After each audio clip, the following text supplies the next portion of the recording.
Welcome to another edition of the ISB podcast. Rahi Roy, International Week, guys. It's my favorite week of the year, and it happens not that often, so it is exciting. Where do we start? Let's start with our friends from Asia. We'll start with Asia, boys. Let's get into it. Guys, this did not go as planned. This did not go as planned. No, full of surprises from the start to finish. Starting off with Bahrain, man. Australia went, undefeated in the last round. I think they won every game or something like that. Bahrain, I bet you didn't have that on your bingo card, Roy. Bahrain with the shock victory. My Australian friends said that after this game, they're going to stop calling it soccer. They're going to adopt football like Europe. So that's a shame. They're going to be football roos now? Is that going to change soccer football roos? Football roos? Yeah. Okay. Yeah. All right, they're not boys. good at soccer. They're going to football now, seeing how it goes for them. That sounds fantastic. Go ahead. That's shocking. This is a Bahrain team that has been on the cusp of qualifying for the World Cup over the past few cycles. It's been a team that's been right there. So as much as this seems on from the outside looking in as a big upset, I'm not shocked about Bahrain. I'm perhaps more shocked about the other two games, which we'll talk about in a second. Yeah, let's talk about all in a second. But first, I just want to remind viewers out there who are watching on YouTube, please subscribe to the channel, and those watching on the audio waves, Spotify, Apple Music, and wherever you get your podcast. Okay, let's get into it. Boys, before we get into the other matches, I called this match, and our friends in Indonesia can be very proud because Indonesia versus Saudi Arabia was a match to watch. Did I not tell you guys that last time? Yeah, you were absolutely right. Absolutely right. You said they're due for a big result. This was in Jeddah. It was in Saudi Arabia. Many people thought they had no shot, no chance. But hey, not only did they defend for their lives, the goalie, Mr. Pies, came up with big save after big save. Roy, I think you know him well. Don't you? Get his name right, boys. Martin Pas. Martin Pas. That's the Dutch pronunciation. Martin Pas. Okay, so the Indonesian team, obviously, it's a different look, boys. It was a different look because 9 naturalized players played in the starting lineup, and a lot of them from the Dutch contingent. Obviously, Jay Idzis having a good match in defense, but there was a lot of players that came in. It just shows you what you can do, right? When you expand your talent beyond your country, if there's a tie to some other players, right, boys? Yeah, it reminds me of Jamaica, right? It's and also the US, this big initiative to bring in the dual nationals, to bring in the individuals with great grandparents or great grandparents, as was the case with Martin Pas. What a performance. It was his debut, and he almost became international villain or national villain for Indonesia. That was such a terrible mistake to tackle the Saudi forward and give away the penalty. What a disaster. What a way to just gift Saudi the victory. And I thought that's what was going to happen. I thought the hatred for FC Dallas was going to come through for MLS, but he came through and he saved it. And he had a couple phenomenal saves to close out the game. Oh, what a heroic match. Almost not the case. Really a poor penalty. I mean, it was a terrible penalty, but Paz comes up with a great step. I mean, the penalty's literally right down the center. But it's a big save. And then he comes up with another huge save late on a one-on-one as well. That would have been Saudi Arabia taking the lead. Massive. So the second half was mostly Saudi, and they had chances. Certainly the penalty, the big one. But I have to say, Indonesia really defended very well. They were pretty sound, but also they always looked dangerous attacking down the wings. I'm going to mess up his name, but his name is Ragnar Orat Mangoen. I don't know how to say his name. Please, my Indonesian friends, tell me how to say his name properly because he was impressive the whole day. Also has the look of like a warrior, just a very daunting figure. If I'm playing against him, he just barrels down the left wing. He actually was responsible for the goal as well. It doesn't become his goal in the end, but he's the one who has the initial shot. For me, he was Indonesia's player of the game. Yeah. Interesting. Over Martin, huh? Yeah, I mean, I think you have to look at what he did the whole game. I mean, with limited service, limited opportunities to go up front, Indonesia was defending. But when they did counter, they countered very effectively, and it all came down that left-hand side. Yeah. It's a huge result to go into Saudi Arabia. It's not an easy place to play. And, you know, I think this is going to just start the campaign. We talked about it. Remember last time we said you need a couple maybe upset victories and a couple upset draws. And they got the first one. And so Indonesian fans, I'm sure you've been partying since yesterday. Keep the party going, and look, Martin Paz, Roy, you watch him in the MLS coming through, man. Who Coming would have thought? big Obviously for time. Dallas. Is he Yeah, good for he Dallas? plays for Dallas, and he's a phenomenal goalkeeper. I wouldn't call him a top 3 or a top 5, but he's in the top 20, 30%. So I'm super, super happy to see what he did in that game. I know we have the headline about Indonesia, but I think we remiss to end the Asia talk without talking about, I think, the best story of this round so far, and that's Palestine with the draw against Korea. Against Korea, we're talking about a team that is arguably the best team, probably aside from Japan, in Asia. I mean, to get this draw for Palestine, this has got to be the biggest result in their history. Yeah, it was an amazing match. I mean, Son was one-on-one with the goalkeeper, missed, hit the crossbar. It's Korea had their opportunities, but it just Palestine. I'm telling you, given everything, I'm not gonna get political or anything like that, but given everything they've had to deal with, outside of the football team, this is a huge result. Who was very happy about this was Pink Floyd's band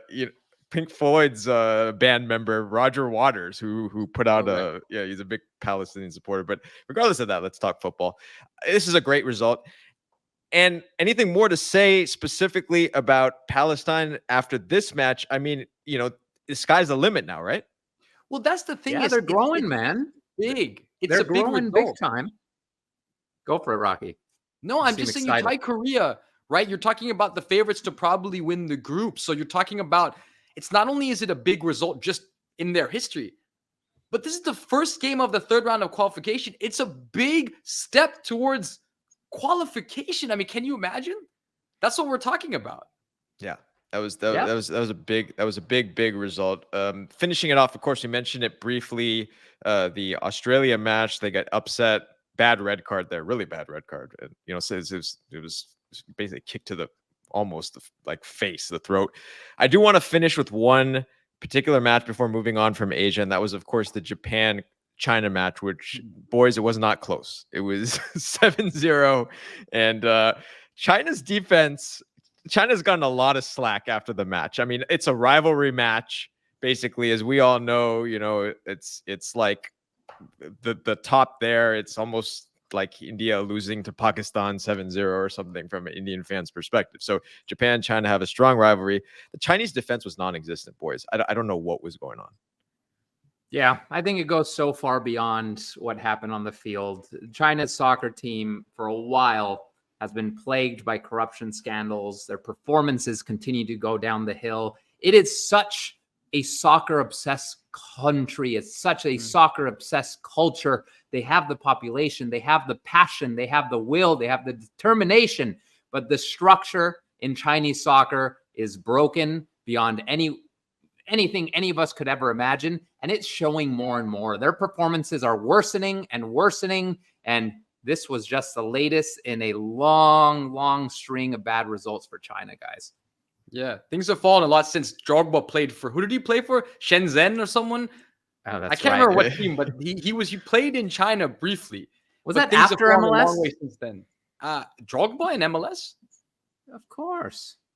Oh my goodness, that shows how much Rocky hates the league of his own country. Unbelievable, Rocky. I'm out. Can I log out now? Can I log out? No, but you make Roy makes an interesting, a very important point. I think, talking to friends from China, all the chats were blowing up before this match. Big rivalry match against Japan. Japan obviously star-studded roster, and they're finally thinking look, can we do something against Japan? And then it comes out with the 7-0 drubbing. I think that's almost the worst result in Chinese history, in terms of the amount of goals scored. So a lot to be figured out. But in Asia, Indonesia, Palestine, Bahrain, Japan, obviously looking good. There was a couple other results we won't get into too much. I think Jordan will be a little bit disappointed with the draw against Kuwait. But let's move forward now. Looking forward to the next round of matches in Asia. We will now switch regions as we go from that to our good friends in Europe. Okay. Now, boys, there was a video we put out a few days ago where we were criticized by our Norwegian friends. Rightly and so. Rightly so, Norwegian friends. We were criticized by them by saying, okay, well, Haaland has actually performed quite well for the national team. Just look at his goals, look at his statistics, and all that kind of stuff. So amongst a variety of matches, we will talk about that. But anything to say before we get to the Norway match? Any matches that you all wanted to call out or no? Norway You had a was good mine. one. You watched Portugal-Croatia. That was a good match, I thought. Pretty Ronaldo even in some ways. scoring. Yeah. Ronaldo getting the goal, of course. Croatia attack at times, but they really look a team that's a little step off where they have been in the past. They never really dominated possession the way Croatia's capable of doing. Portugal were the better team in this game, but it was close. It was close. Croatia had their chances late, but ultimately deserved win for Portugal, I think, Roy. And Croatia's then been Mr. Ronaldo, Roy's favorite player in the entire world, getting his 900th goal. 900th Mr. Argentina, goal. Roy, Mr. Argentina, right over there. What happened with that? What do you got to say about that? Let me just say you are making an insinuation of me that is false. Let me say right now, I am not one of these plebs who despises one of the two greats of our generation. I love both players. I love watching both players. I absolutely love watching Ronaldo. I root for him. I just don't think he's better than Messi, and that's me being a realist. Come on. Everyone should think the same thing. Let's be real. But I root for him. I'm excited when he scores. I thought it's beautiful. How old is he now? Is he 30? He's hitting 40. I know he's 39. That is incredible. That's 900 is incredible. It's the guy is insane. a machine. And look who It he's is scoring insane. against. He's scoring against top teams. Croatia is not a top team at No, this Croatia time. is a top team. Croatia they is a were Talking top about team. being a runners up top in the last team. Nations League, Roy. Croatia is a Runners up top in the team. last Nations League, third place in the last World Cup. I mean, I don't know what we're talking about here. Yeah, Yeah. look at the Euro. Come on. Euro was haven't not been their good turn. recently. The Euro is not their turn. We'll talk about Croatia another time. We of course are big Croatia fans. But today now is to talk about our goal is to talk about Erling Haaland and his performance for Norway. Because again, Norwegian fans, I want to invite you into this conversation. Rahi, you want to start this off? Because there's a lot to talk about here. It was obviously a 0-0 tie against Kazakhstan, who's not a bad team, by the way. Kazakhstan is actually a fairly good team. Yeah, I think, first of all, it's a good segue from Ronaldo to Haaland because Haaland has the potential to be that and more. I mean, he's unlike any forward we've ever seen, no doubt. And we deserve some flack for coming in perhaps and not really delving into the Norwegian team when we last talked about Haaland. We sort of hinted at the fact that he struggles with Norway, but maybe we didn't give him enough credit. He scored. He's the second leading scorer for Norway, so he's done a lot. He's going to break that record very soon. But the knock on him, and this is a valid knock, is that he's done it against teams that are weaker. And when he's with Norway, he plays the same way as he does for Manchester City in that he's often uninvolved in the build-up. The problem for Norway, and if you watch this game, he barely got on the ball. If you had never watched soccer before, you would think that Norway's best player was not Haaland, but Antonio Nusa. That's who you would have thought, the RB Leipzig player, because he was always on the ball. He was in and around everything. Haaland was a lonely boy up front. No touches on the ball, Roy. Yeah, and that is, I wouldn't say it's a problem. I still think he is the best forward in the world right now. That's what I think about Erling Haaland at this moment. What I also think about Erling Haaland is for a team like Norway, who often doesn't have a majority of possession, who often requires players who are hungry for the ball, who are starving to get on the ball, who are dropping back to help build the play, Haaland feels, yes, he's going to score against Gibraltar and Kosovo and Cyprus, as he has scored tons of goals against each of those teams. But if he's not getting involved in the buildup of the play, he could go games where he doesn't touch a ball. And we've seen it for Manchester City. We've seen it for stretches of weeks at a time where he gets 4 or 5 touches in a half. And we saw that again against Kazakhstan. He wasn't getting involved in the play, and thus he wasn't involved in the game. And that's just not good. And they had a lot of obviously they had majority of the possession in this match. So that's what I'm surprised.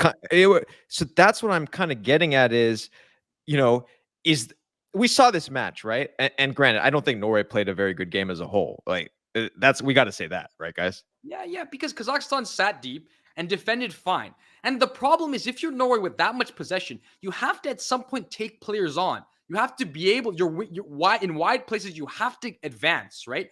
The problem was Kazakhstan could keep everything in front because no one was willing to take on the defender in front of them. The only guy I saw doing that was Antonio Nusa at times, right? And Odegaard did his thing, tidy in possession, was good on the ball.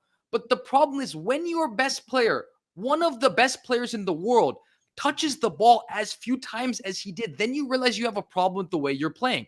I understand he plays that way for Man City, and it's very hard to change the way you play when you're coming into games a couple times, over a few months. But they have to figure something out, Roy, because when you have a player this good, you have to find ways to use him. Yep. And the biggest thing, let's be real, one of the biggest things that Haaland does well is his off-the-ball movement. He is a genius with making perfectly timed runs. He's a genius with swerving at just the right moment to receive a pass, with just tricking the defender into thinking he's running one way, he goes the other way. The thing is, those are very intricate moves that requires understanding from the players around him. It's moves that his players have to know he's going to make. His players have to understand the way he functions, the way he thinks, what he does in particular situations. At the national team level, you're not together for long enough to read those things, to understand those things. At the club level, he's going to receive those balls. He's going to get constant passes. He's going to score 3-4 goals. Also against smaller teams, against Gibraltar, Kosovo. One would think against Kazakhstan, they would do the same thing, but Kazakhstan is a step above these other teams. But he's making great runs. He's making great movements. A lot of times he's not being read. A lot of times he'll make the run. He doesn't receive the ball goes behind. Yeah. It's just the nature of the international game. They don't know each other as well. I mean, look, it'll be helpful when Oscar Bob comes back. He's injured at the moment. That'll be nice. He'll have some understanding already in place. But to me, there are examples of players who show up in different ways for the national teams, right? The big one being Gareth Bale for Wales. Obviously a different position, a different player entirely, but a player that always, for Wales, showed up in a big way and got on the ball a lot. I think of Ibrahimovic as well. Changed the way he played for Sweden.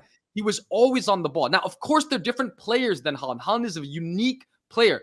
But as a manager, as a team, as a country, you can't have a game that looks like this. You can't have a game where he's so uninvolved. You have to figure out ways where he can drop deeper and get on the ball. He has to get touches on the ball. Yeah. Look, at the end of the day, Ishana, who comes on this panel, she's a big Holland fan. We're all Holland fans here. We want to see Norway in a major tournament. We'd love to see him perform in a major tournament.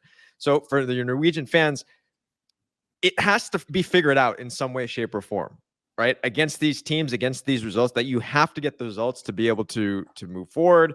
Let us know how you think it's going to be, but I think that's how Holland can take the next step in his evolving career and illustrious career.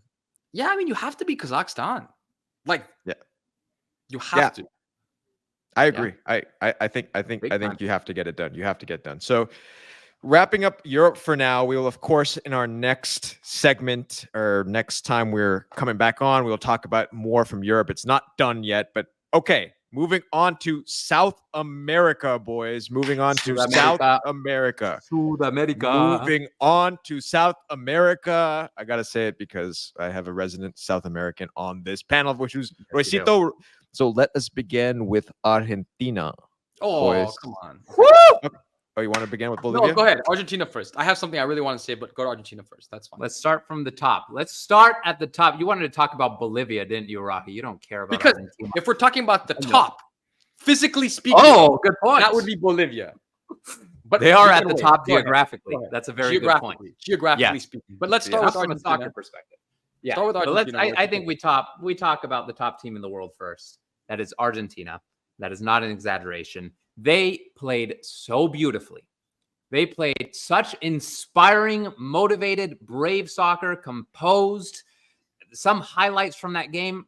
Emi Martinez, my hero, my guy, the greatest goalkeeper in the world, in my opinion. I know a lot of people would disagree, and that's fine. He's just such a blast to watch. He was incredible in the back. A heroic save in the first half. Otamendi, 36 years old, my friend. He's not showing the age in his legs. He's showing the age in his mind with the wisdom. He did not give a single Wrong pass all game. His build-out game was phenomenal. And then the class in the middle, McAllister, and the class on top, Alvarez. What phenomenal performances from those two guys. It was just such a beautiful game all around, capped with the return of Dybala, who wore the number 10. That was very interesting. That was very, very interesting. Right. I felt a certain way about that, but the way I felt was good. I liked seeing it. I like that Argentina doesn't treat the number as sacred. We should never retire numbers unless a player dies or something crazy like that. Messi's incredible. He always will be. The number 10 should live on.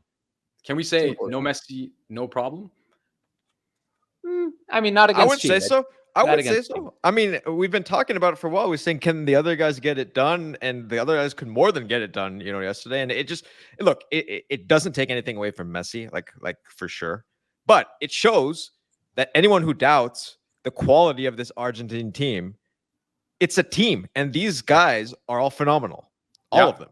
100%. And Incredible. Otamendi, the reason he played well is because he was playing against players his own age in the Chilean Oh, team. yeah, good point. The It's an over 35s league. Over Like, 35. guys- It was you like guys his normal playing the over Sunday 40s. 35. In the Chile Sin Carne team, that one, right? The Chile Sin Yeah, Carne the team. Chile sin carne. This is a Chile sin carne version of Chile.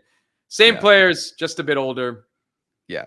So speaking of Sin Carne, let's talk about what happened to Venezuela when they went to Bolivia, because Rahi, turn it over. What do you want to say about take it to the new heights with us? Well, let me tell you, boys, did I or did I not text you right before? Please keep an eye on Bolivia versus Venezuela. Did I say that or no? You did. You Yeah, did. you texted You did. that in the text message. And I said Admittedly, that yes. because FIFA allowed, I don't know how. Normally, Bolivia plays their games in La Paz, which I believe is some 3,000 meters. So it's very high. They decided, and they've been applying for this for a while, to switch their games from La Paz to a city called El Alto.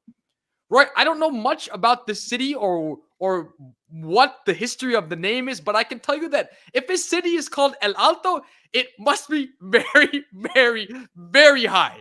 I know enough Spanish to tell you that. Very alto. Yes. Very alto. So Yes. it's at a higher altitude than La Paz.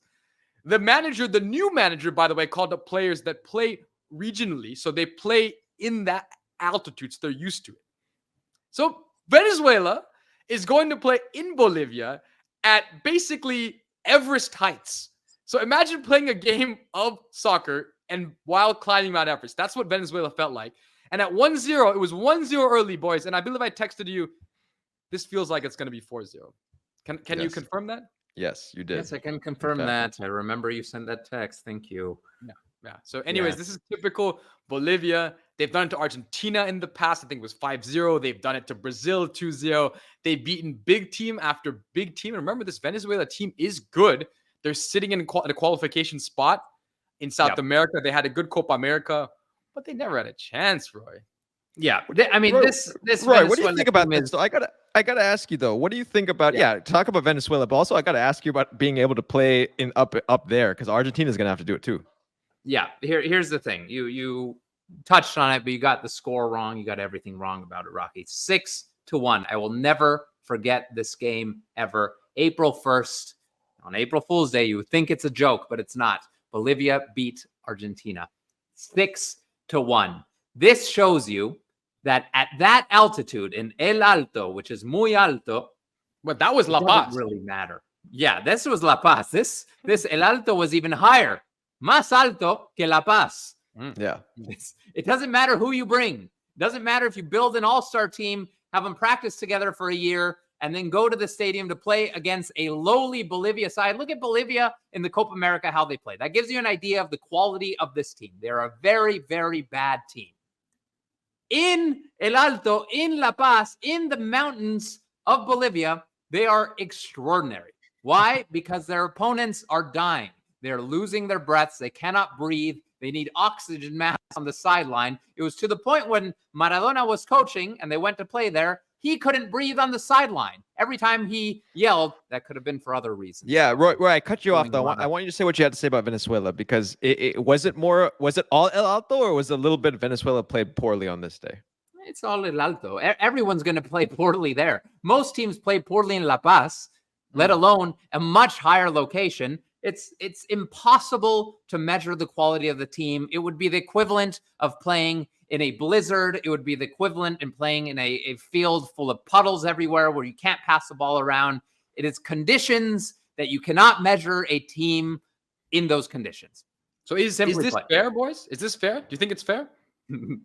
I mean, it's never going to lead to much with them because they play so few games there. But I don't know. I think it's fine. It's a stadium in their country. I don't think there's a rule on altitude limits. I think maybe one day there should be. But I think it's fun. I think it's awesome. I think it might be unsafe, right? Is at some point altitude's got to be unsafe, right? Like, I mean, no one's ever died from playing in one of these games. So I think we're good for now, guys. I think we're good. I think it's fun. Okay, it's fun. But all right, that's all for South America for now. We'll see how the rest of the qualifiers turn out. And lastly, we'll come home. We will come home. We're coming home to the USA versus Canada. We have a lot of fans in Canada as well, so we won't be super biased in this talk. No, right, boys? How could we? I'm gonna be you're biased. talking about Come on. the Copa America semifinalists against the Copa America group stage exiters. Yeah. Oh, Canada being the team that made it farther. But of course, this lineup of Canada, though, I look at it. You got all your big boys. You got Davies. You got Schaffelberg. You got Roy's favorite player, Bombito. Bombito, I love Bombito. Compared to us, guys, the U.S. men's national team missing a lot of boys. So, guys, let's quickly get into it. What are we looking out for in this match? Yeah, no McKennie, no Reyna, no manager. Interesting. And on the other side, you have Mr. Jesse Marsch, who's been very, very vocal, talking a lot of trash about the U.S., about the players, about the fact that he wasn't hired as the manager, about a strange managerial process. He's really got a lot to say, Roy, and I'm starting to wonder, is he going to be able to back all this up? I don't care if he backs it up. He's right. This set of U.S. players are coddled. They're comfortable. They're all about their vibes. They've been talking about it forever. They had their best friend, Greg Berhalter, just giving them, they had like player committees and all these things and leaders within the team. And this is all BS. This is all BS. What Jesse Marsch recently said, players must be made uncomfortable constantly by being pushed to perform above their limits. This team hasn't felt that on the national team level forever. That's why this team failed to get out of Copa America. That's why this team is underperforming. That's why these superstars aren't playing like superstars. So Jesse Marsch is right. I don't care if we go out and beat Canada and then all the Pulisic pulls a shirt up and says, F you, Jesse Marsch. No, he's right. And these players need to accept it. Could you imagine that? Ridiculous. Could you imagine that's what happens? No, that would be amazing. That's what I think about this team. But okay, I think for this team, I'm not even excited about this game. Yes, we understand. We understand you're angry. We got that. Okay. I think a lot of what Jesse Marsch is saying is born of he's indignant that he thinks he should have gotten the job. But I'm going to give you guys a news flash. He didn't deserve the job.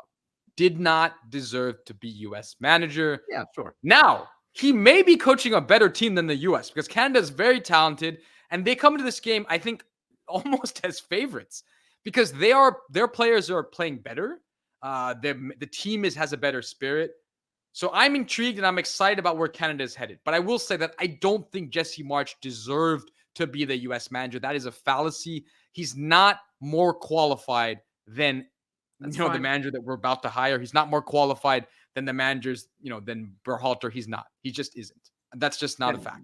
He is more qualified than Berhalter. No. He's failed more than Berhalter in Europe.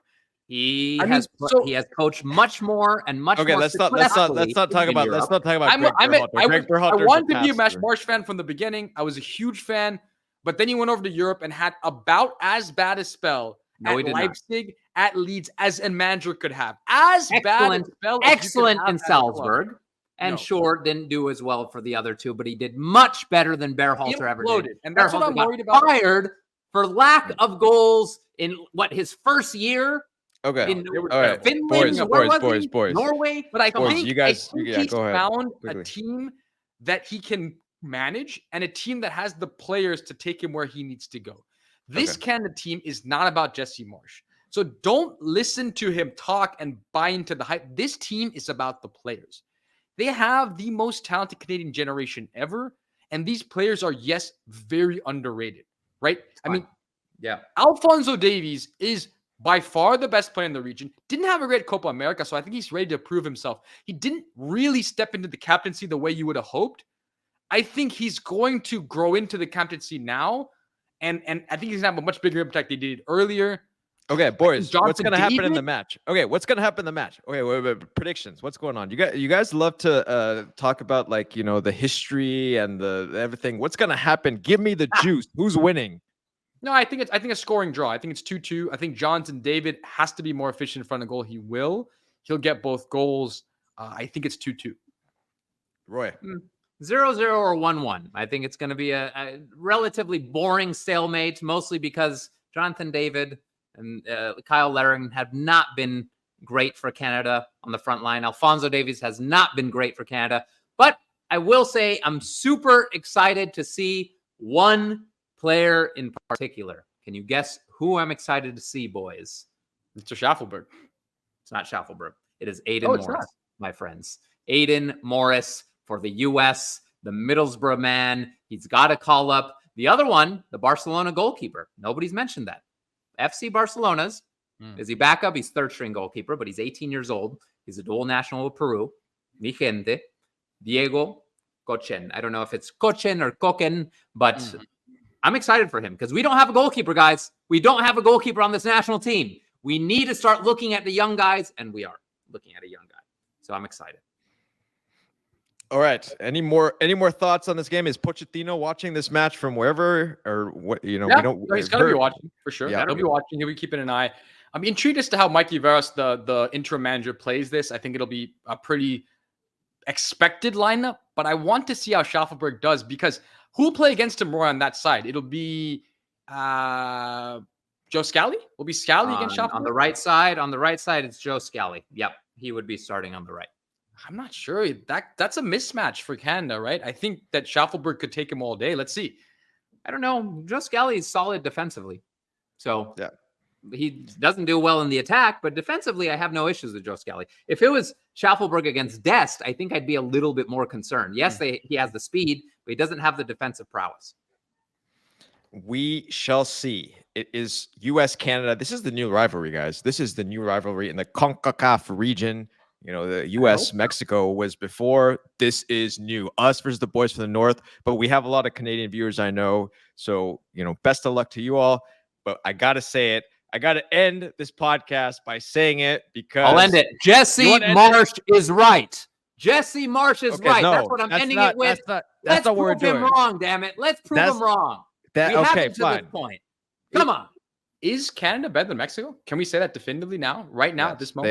They are. At this point in time. I think they're a better team in the region than Mexico. 100%, man. They finished in the highest in the Copa America. But all right, won everyone. The qualifiers, best team in qualification, semifinals, Copa America. They are the best. They are the best, and until we beat them in this match. So everyone out there, for those of you enjoying the what's your prediction? videos on YouTube, what? I don't have prediction? a prediction. No, I think we're gonna lose this match. That's why I didn't have a prediction. I think the Canadian boys are gonna win 2-1. But we shall see. We shall see. So everyone out there enjoying these videos, please subscribe to the channel on YouTube. Enjoy the audio out there on Spotify, Apple Podcasts, and wherever else you get your audio. And I will say it proudly. Sorry, Canada. Go USA.